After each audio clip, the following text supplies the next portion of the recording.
Welcome back to Outlaw Rewind, where we dig into TV's most famous and infamous moments, minus the clickback crap. And tonight, oh yeah, we're going there.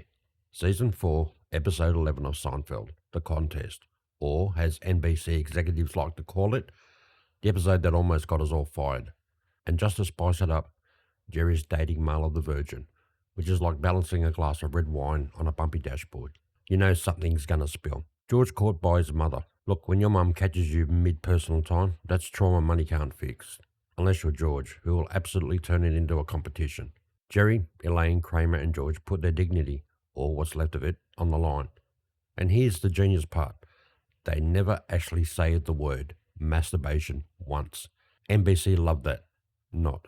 Kramer just doesn't lose. He sets a world record, walks out, comes back 30 seconds later, slaps his cash on the counter and says, "I'm out." The only honest man in the room. Elaine gets an invite to the gym from John F. Kennedy Jr. Yep, they really wrote that in. Because why not make America's most eligible bachelor part of your self-control nightmare? Muller the Virgin highlight. And here's the piece everyone forgets until it smacks them in the face. Muller the Virgin, Jerry's girlfriend from the previous episode. She's the moral time bomb in this story. Marla thinks she's finally ready to sleep with Jerry until he blurts out the truth about the bet. She's horrified, bails on him, and in one of the most Seinfeld endings ever, she ends up leaving with JFK Jr. Yep, from Virginity to Camelot in one elevator ride. Jerry's got a naked woman across the street, no curtains. Honestly, she's probably the real winner of this bet. By the end, they're twitchy, sweaty, and mentally broken. And NBC, laughing all the way to an Emmy.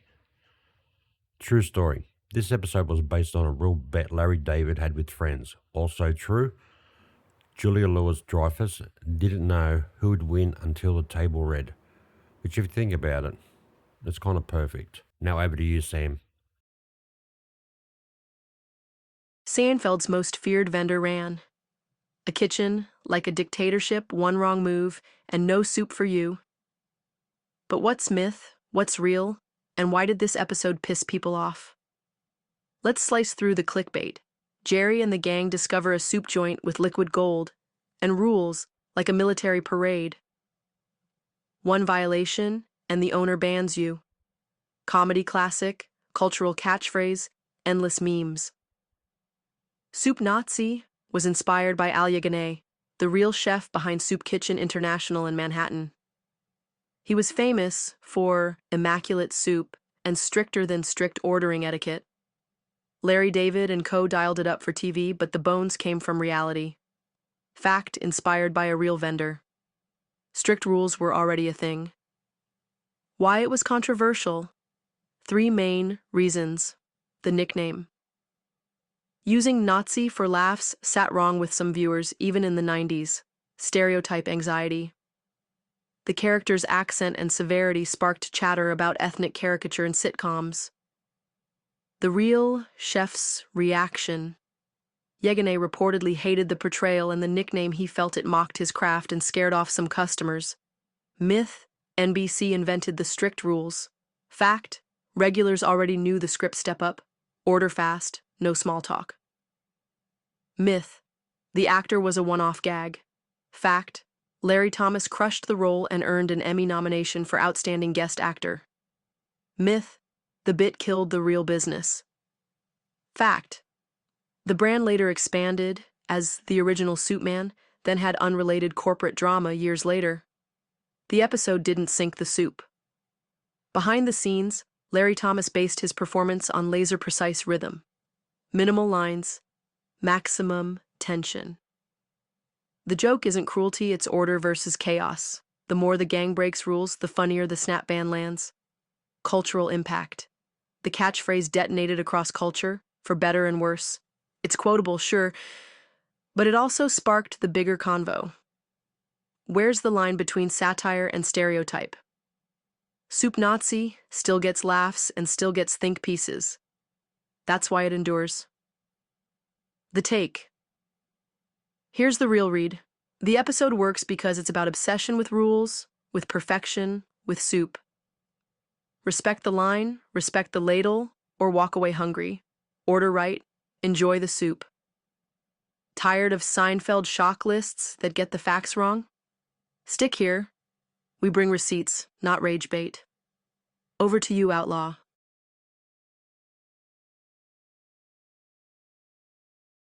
We're talking about an episode NBC didn't even want to air.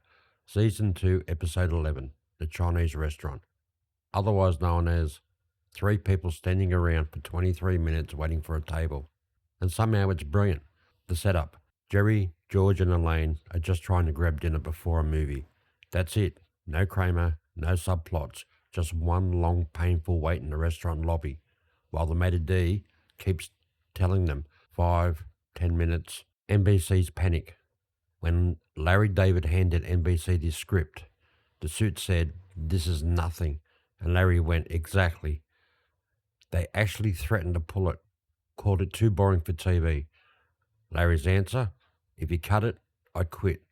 Outlaw move." The George problem. George spends the entire night trying to call his girlfriend from a payphone. Remember those? This is before text messages ruined relationships. The phone is always taken. The clock is ticking, and George is losing his mind. Elaine's hunger spiral. Elaine starts off polite, but give her 30 minutes without food and she's plotting to grab an egg roll off another table. Relatable. Jerry's old flame dilemma. Jerry spots a woman he knows. Can't tell if she's ignoring him or just didn't see him. The subplot goes absolutely nowhere, which is the whole point. Why it's iconic. This episode is the purest example of a show about nothing. Real time, one set, no music, no cutaways. And the ending? They get fed up, leave for the movie, and the maitre d' calls their name the second they walk out. That's it. Roll credits, perfection. Trivia dropped. This was one of the first sitcom episodes ever to play out in real time with no beat plot. NBC thought viewers would tune out. Instead, it became a fan favourite and proved Seinfeld could break all the sitcom rules and still win. So next time you're stuck waiting for a table, remember, in the right hands, that's a whole damn episode. Now over to you, Sam.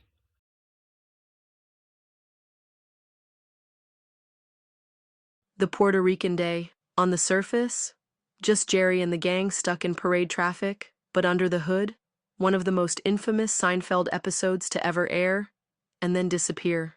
They're coming back from a Mets game, cruising home, when they hit gridlock thanks to the annual Puerto Rican Day parade. 4 friends, 1 traffic jam, and a million ways for it to go wrong. George spends the episode trying to impress a stranger in a car next to him. Elaine is just trying to get away from the chaos. Kramer's selling used cars to strangers, and Jerry's basically stuck playing referee. The moment that got it banned, Kramer waves a Puerto Rican flag and accidentally sets it on fire. Then he drops it, tries to stomp it out, and that was it. Advocacy groups called it deeply disrespectful, NBC panicked, and the episode was pulled from syndication for years. And here's the thing, Seinfeld wasn't exactly built on warm, fuzzy life lessons. It was built on 4 people being terrible in increasingly creative ways. Kramer setting a flag on fire wasn't mean-spirited. It was just him being, well, Kramer. But network execs in the late 90s, they were already sweating every complaint letter. Behind the scenes, Julia Louis-Dreyfus later called it a bad episode, not just because of the controversy, but because shooting it was torture. Fake gridlock, hot sun, big crowds. The cast hated filming it. Production trivia. And get this, they weren't even at the real parade. The whole thing was shot in a New Jersey parking lot dressed up like Manhattan, complete with extras waving flags. That flaming flag moment? Pure Hollywood accident with very real fallout. It was one of the last times Seinfeld pushed right up against network boundaries. These days, you'd never even get that scene past the script read, which is exactly why it's worth talking about now. Trivia drop. Fun fact, the Puerto Rican Day was the last regular episode ever filmed. The finale was shot later, on its own stage with a live audience. Oh, and before you go stomping out flaming flags or waving ladles around, hit that like button, subscribe, and ring the bell. Because nothing says I love you like feeding the YouTube algorithm and keeping us from having to sell used cars in a parade.